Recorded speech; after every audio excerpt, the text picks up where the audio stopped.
Olá, meus caros alunos, tudo bem com vocês? Nós estamos aqui, para mais uma aula, do conteúdo de História. E na aula de hoje, nós vamos falar, sobre o Império Mali, que é um dos três povos que nós vamos trabalhar dentro desse conteúdo. Os outros dois vai ser os Bantus e os Iorubás, tá? Mas na aula de hoje nós vamos ficar somente com os Malis, tá? Por que é importante a gente estudar sobre esses povos, tá? Primeiramente, devido à história que eles têm, tá? Para a gente conhecer além, da história dos europeus, tá? Que a história é muito centralizada na Europa e acaba ignorando a história de outros povos, tá? Mas não é só por curiosidade, tá? É porque esses povos lá da África, no geral, na África no geral, mas esses três aí que são chamados assim de sudaneses, podemos dizer assim de forma mais genérica, tá? Eles contribuíram e muito para a formação da nossa cultura, da cultura brasileira. Porque quando os africanos foram escravizados pelos europeus, tá? Muitos vieram com a sua cultura e acabaram mesclando com a cultura dos europeus. Então, a cultura brasileira ela é uma miscigenação, é uma mistura da cultura dos europeus com a dos africanos e com a dos indígenas. Então, para a gente compreender, olhar para trás da nossa história, a gente vai buscar origens lá na África, na cultura desses povos. Por isso que é importante a gente estudá-los, tá? Bom, inicialmente aqui, antes da gente falar, do Império Mali em si, eu trouxe aqui para vocês este mapa, essa imagem aqui, que é a imagem da abertura do capítulo do livro de vocês sobre esse tema, tá? E por que ela está lá na abertura? Exatamente para já nos dar um impacto, já mostrar para a gente uma desmistificação sobre o continente africano.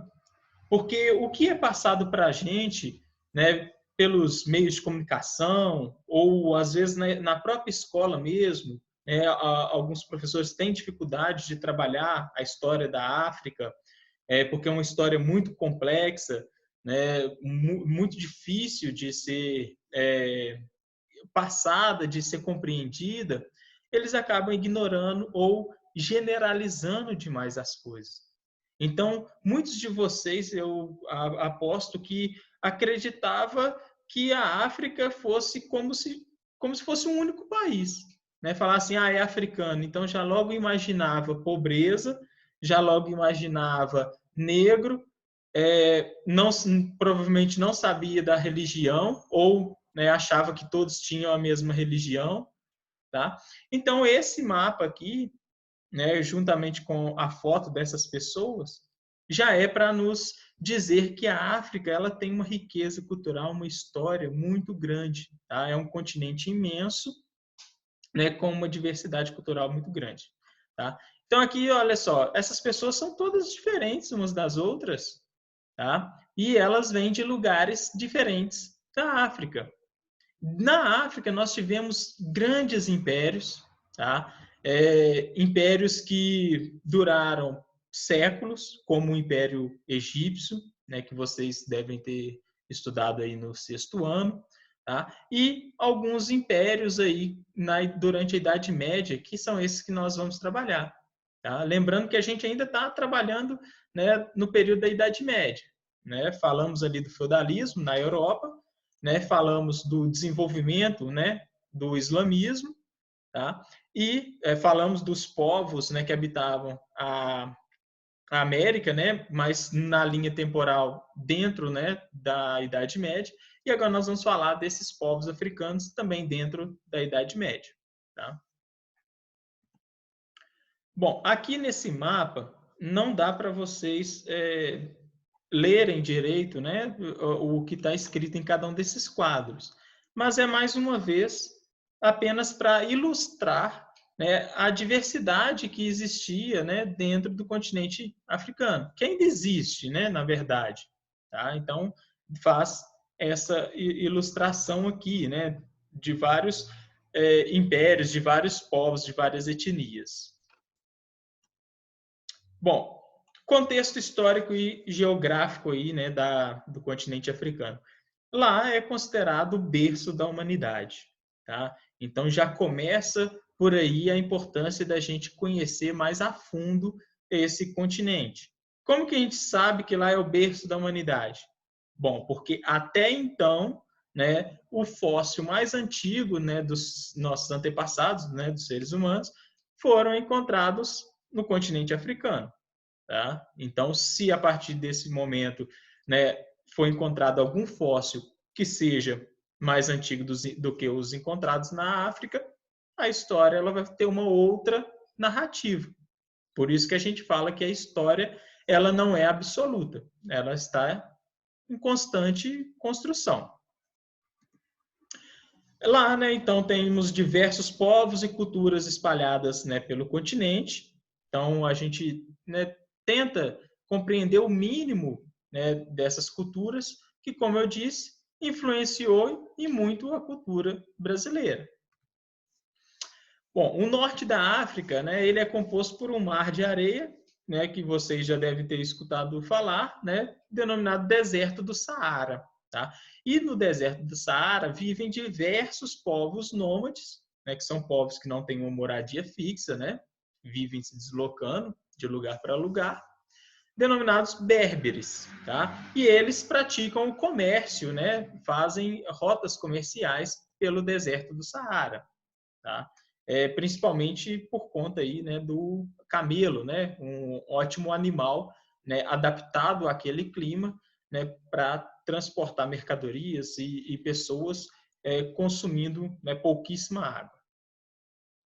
Ao sul do Saara está o Sahel, né? É uma faixa de terra, né, bem extensa que vai, né, do leste ao oeste do continente africano, tá? Então corta todo o continente africano e onde que os povos, né, desses impérios que nós vamos trabalhar se desenvolveram, né, começaram a se desenvolver.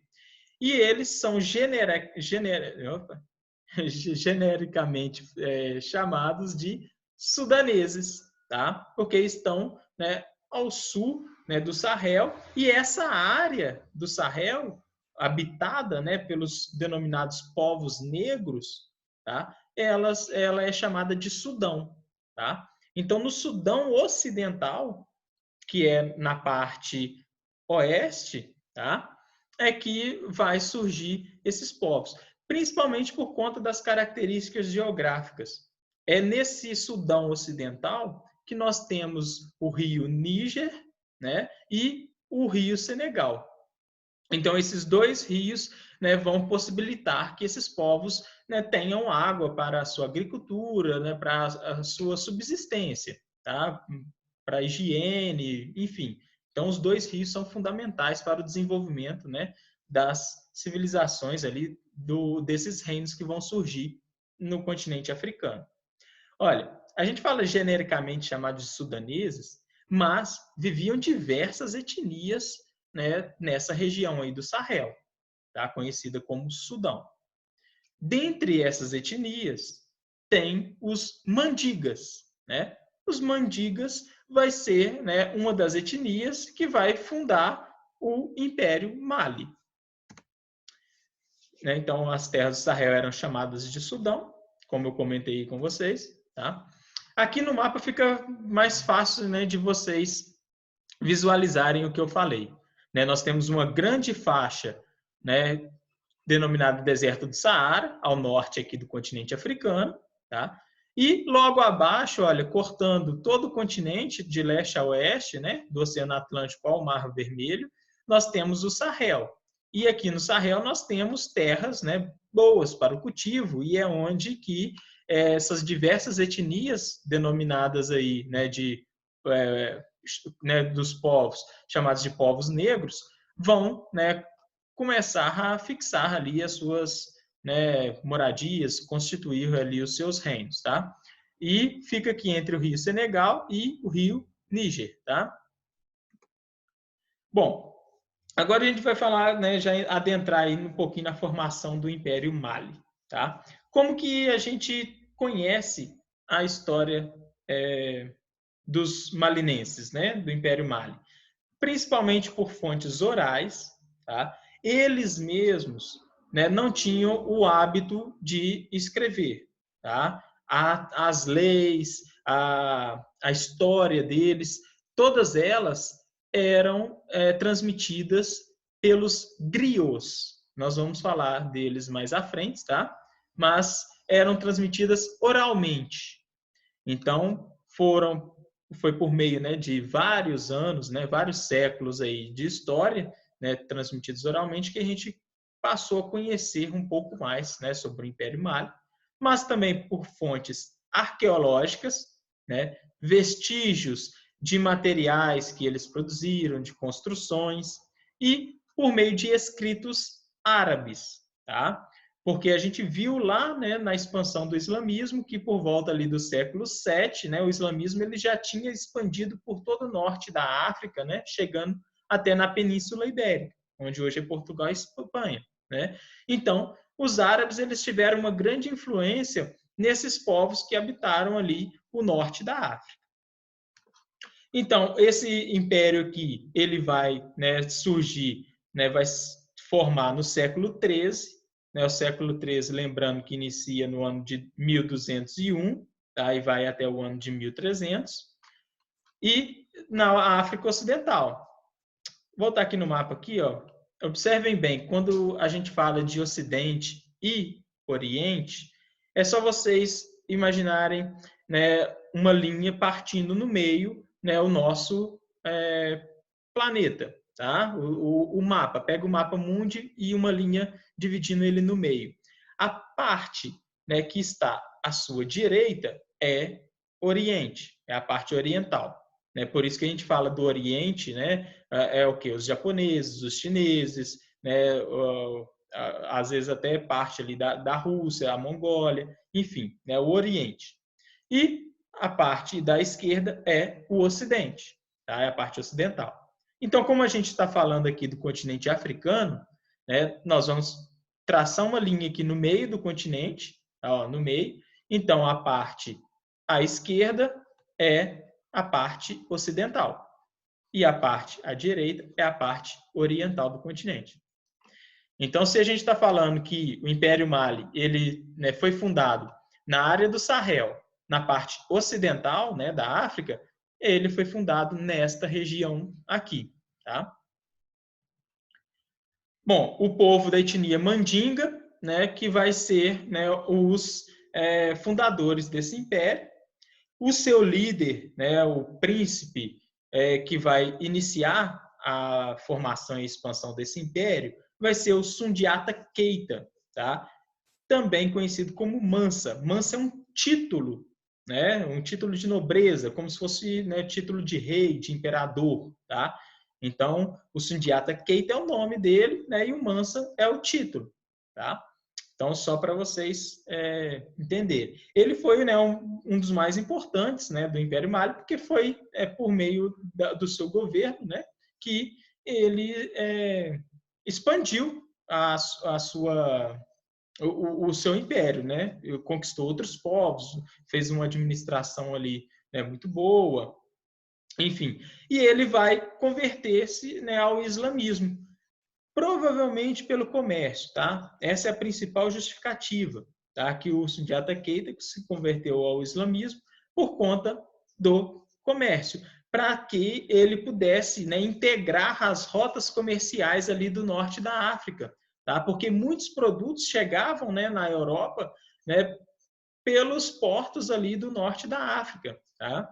Então, ele queria, né, se integrar nessas rotas e, por isso, converteu-se ao islamismo. Por que a gente fala provavelmente pelo comércio? Porque o Sundiata Keita ele permitia que outros povos, né, mesmo, né, da etnia mandinga, continuasse praticando, né, a sua religiosidade.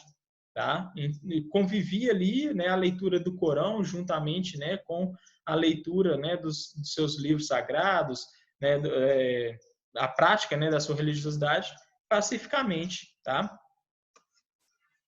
Bom, então o Império, né, do Mali existiu aí entre o ano de 2030 a 1230, desculpa, a 1600, com o auge na década de 1350, possuía imensas minas de ouro em suas fronteiras. Até o início do século XIV, foi a fonte de quase metade do ouro e sal do Velho Mundo.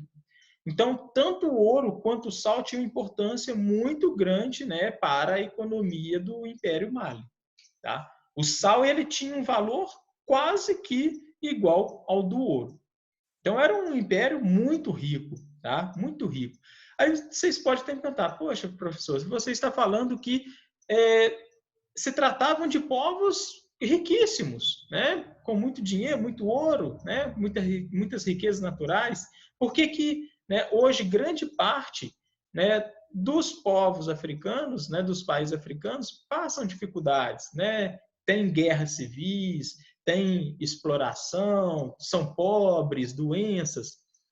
Olha, isso daí vem um fator, né, histórico ao longo do tempo de exploração, né, de exploração por parte dos europeus, que, né, ao longo de, né, centenas de anos aí, né, de vários séculos, né, eles exploraram o continente europeu. Tá? Então, grande parte, né, das desgraças, né, do continente africano vem, né, da dominação, né, dos europeus. Então, a religião predominante era o islamismo, mas havia influências especialmente das religiões tradicionais anteriores ao Islã. É o que eu comentei com vocês, tá? O Sundiata Keita permitia, né, a permanência, né, a prática ainda dessas religiões aí, né, tradicionais.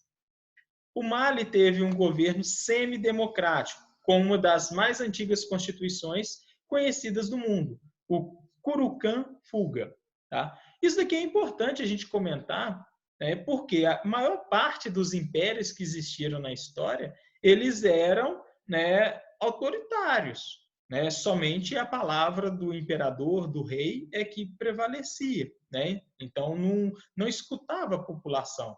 Estava interessado apenas no seu poder, no poder do monarca.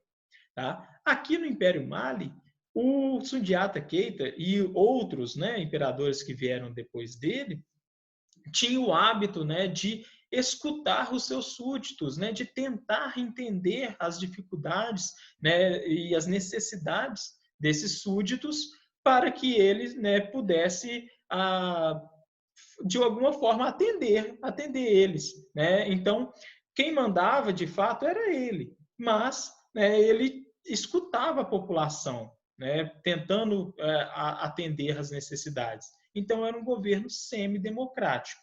Tá? A cidade de Tombuctu foi uma das mais ricas e importantes da região, considerada, né, a Paris, né, medieval. Tá? Nós vamos falar um pouquinho dessa Tombuctu. Aqui tem, deixa eu ver se é essa daqui. Isso.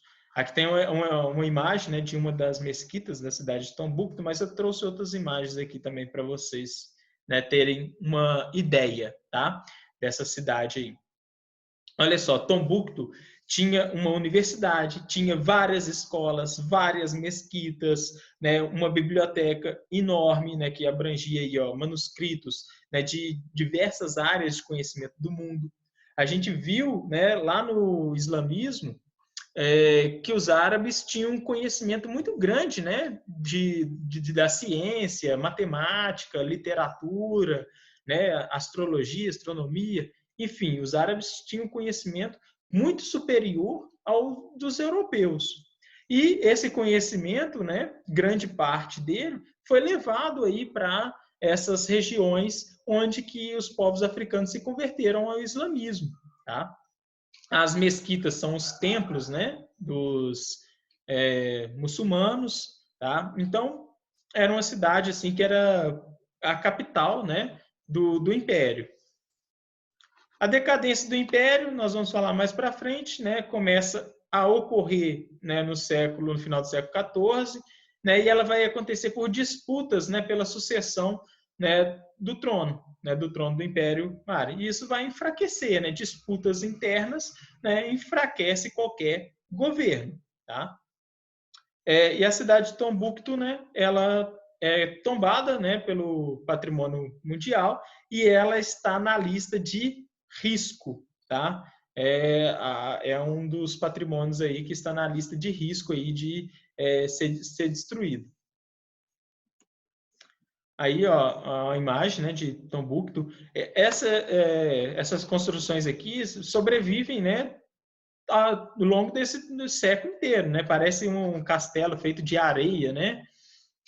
O material certo eu não sei passar para vocês, né? Mas é uma característica bem presente, né, nas construções aí do norte da África, tá? Sempre com esses pauzinhos aqui, né, com essas madeiras atravessando as estruturas, bem provável que seja para fazer uma armação. Bom, a economia, né, malinesa, maior produtor de ouro da África Ocidental, tá? Isso então já mostra, né, que era um império bem rico, mas não ficava, né, apenas por conta do ouro, né? Não era a única fonte de riqueza desse império, tá? Nós tínhamos também a agropecuária, né? Então eles criavam bois, ovinos e caprinos, tá? Cultivavam aí o arroz, o inhame, o algodão, o feijão e o milhete, tá? O milhete ele parece ele é um grão, né? Parece um milho bem miudinho, né? Como se fosse um milho de pipoca, tá? E eles têm o costume de cozinhar, né? Esse milho como se fosse um arroz. Tá? Então é um cereal muito nutritivo, tá? Tem uma riqueza nutricional enorme, tá? Então o milhete ele, né, é bem específico, né? Para esses povos aí. O artesanato era basicamente, né, feito aí com objetos de metal e de madeira, né, principalmente o cobre, tá, que tinha um valor muito grande para eles, né, era muito apreciado, né, e eles eram excelentes comerciantes, né, até hoje, né, na região, eles são tidos aí como bons comerciantes, tá? Então eles comercializavam, né, o cobre principalmente, que era um material muito apreciado, o sal, que eu já tinha comentado com vocês que era quase tão valioso quanto o ouro, tá? E por quê? O sal ele é um condimento espetacular, né? Numa época onde que não tinha geladeira, o sal ele era utilizado para conservar os alimentos, tá? Se a gente pega aí, por exemplo, o bacalhau, né? Pega a carne seca aí, são alimentos que, né, conservam por vários, né, dias, meses, dependendo até ano aí, né, fora, né, da geladeira. E a nossa escola, que tinha um alto valor de troca e simbólico, tá? Aqui no Brasil, né, a nossa escola ela é muito utilizada, né, por exemplo, dentro dos terreiros, né, do candomblé, da umbanda, né, como ritos, né, para essas religiões aí, utilizados em ritos, tá? Lá na época, a nossa escola ela tinha um valor assim muito simbólico, era só as pessoas mais nobres, né, que consumiam a nossa cola.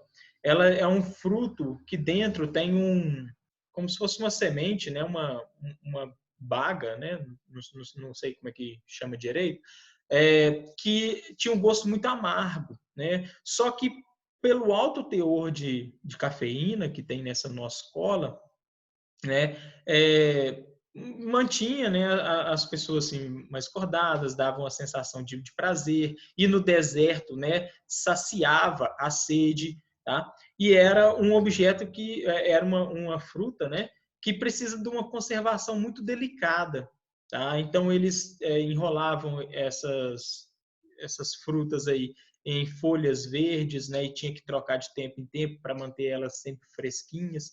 Então a nossa escola também, né, tem uma história, né, por trás aí. Bons comerciantes, né, eu tinha falado com vocês, e os griots, né? Lembra lá no início que eu falei que a grande parte da história, né, dos males a gente sabe por conta das fontes orais. Então, quem vai transmitir essas fontes orais vão ser os griots, tá? Em Mali e em outras sociedades africanas, a transmissão da história era feita por meio da tradição oral, através dos griots. E nós temos griots musicais, griots, né, que faziam poesia e os griots que mantinham essa história viva. Tá? E eles têm um cargo assim, simbólico também muito grande. Tá?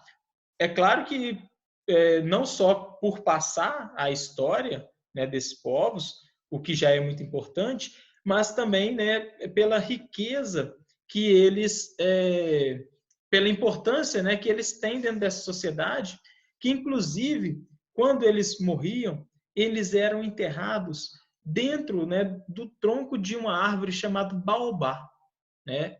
Essa árvore ela tem o tronco oco, né, e os griots eram enterrados, né, dentro dessa árvore. É como forma, né, como símbolo de sempre manter viva essa tradição.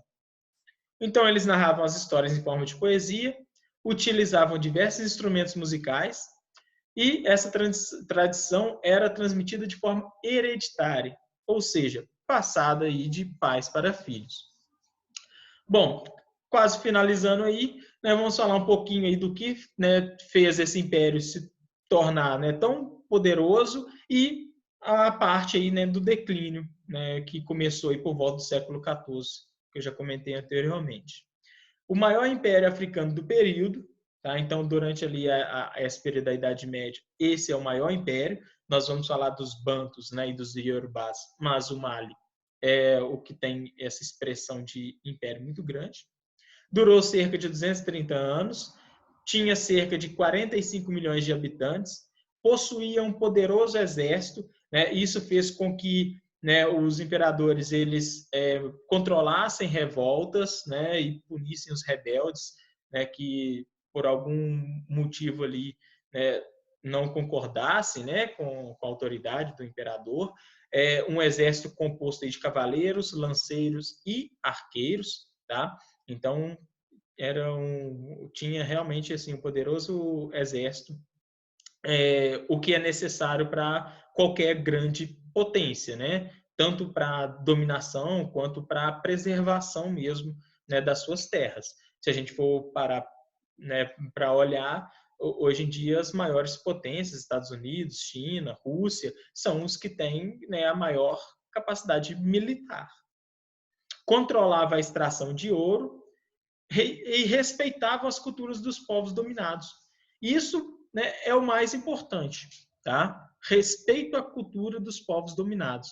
Por quê? Dessa forma, né, eles evitavam conflitos entre os povos dominados, tá? Evitavam resistência, porque uma coisa é você ser dominado e ter que pagar um tributo, como se fosse um imposto, algo que provavelmente já pagava antes para outros reis.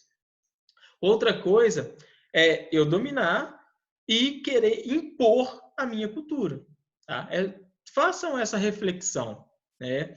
Se um outro país, né, domina a gente e permite que a gente continue vivendo da mesma forma, só que a gente tem que pagar tributos para eles. Tá? Vai ser ruim? Vai. Né? Mas imposto a gente já paga mesmo, né? A gente não vai mudar tanto assim na nossa vida. Agora, imagina que esse, né, outro país aí, né, domine a gente e além da gente pagar imposto, ele vai impor, né, a sua cultura, vai impor, né, as suas leis, né? Ou seja, por exemplo, a maior parte dos brasileiros são cristãos. Aí vai e impõe ali uma outra religião, na crença em outros deuses. A gente vai resistir, de certa forma, a essa dominação. Né? No primeiro momento, a gente vai tentar se livrar deles, né? Na primeira oportunidade. Tá? Então, esse respeito às culturas é muito importante. Bom, seu declínio está associado aos conflitos entre as lideranças e ao surgimento de um novo centro de poder, o Reino de Songhai. Tá? O Reino de Songhai, que em 1430, né, vai conquistar a cidade de Tombuctu, né, que era a capital ali do Império, né, a mais importante, né, aquele centro ali, né, cultural, religioso, econômico ali do Império Mali. Tá? Então, o declínio está associado a esses dois fatores, a essas disputas, né, pela sucessão do trono e ao surgimento de um outro povo aí, né, os do Songhai, que ameaçaram, né, e derrotaram o Império Mali. E para curiosidade aí, né, para finalizar, eu trouxe essa imagem aqui do Mansa Musa, né, que foi um imperador do Império Mali, ali por volta de 1280 a 1330, mais ou menos. Tá? Ele ali era o rei de Tombuctu e, segundo, né, as fontes, foi o homem mais rico da história. Tá? Da história. Foi o homem mais rico da história. Para vocês terem uma ideia da riqueza que o Mansa Musa tinha, ele, né, como sendo muçulmano, né, convertido ali ao islamismo, ele, né, em um momento da sua vida foi a Meca, né, se dirigiu a Meca. E ele foi com uma comitiva enorme, né, de servos, de soldados, né, de mensageiros, todos eles muito bem vestidos, com tecidos, né, bem trabalhados, né, valiosíssimos.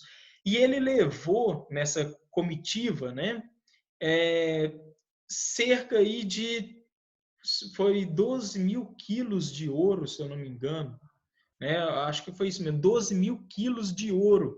Tá? E no caminho, né, ele, né, chegando no Egito e na Arábia, né, na Península Arábica, ele despejou tanto ouro, né, na economia desses países, né, comprando tantos produtos, né, para a sua viagem de volta, que desestabilizou a economia desses países, por conta que entrou tanto ouro de uma vez, né, que houve uma inflação.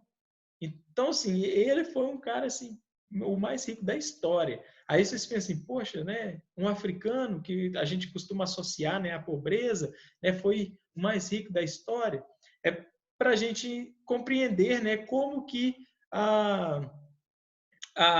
essa questão assim, de influenciar outros povos, né, principalmente os europeus, né, como que eles foram muito egoístas, né, de certa forma, ao explorar pensando apenas nos seus, né, apenas nas suas riquezas.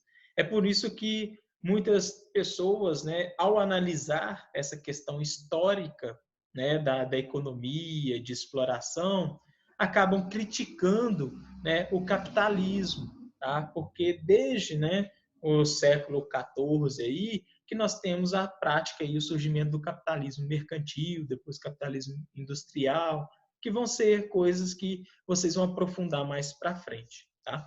Bom, espero que vocês tenham gostado. A aula acabou ficando um pouco mais extensa, então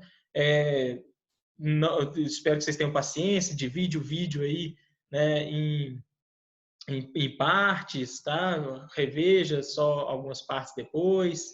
Enfim, e os slides eu acho que é bem bacana, né, para que vocês acompanhem, né, essa ilustração, saiba, né, de que ponto, de que parte a gente está falando, tá? Então, fica isso daí. Bons estudos para vocês, tá? Qualquer dúvida, vocês mandam lá no e-mail que eu tento tirar aí para vocês. Vou deixar aí também alguns outros vídeos para complementar, né, a história aí do Império Mali.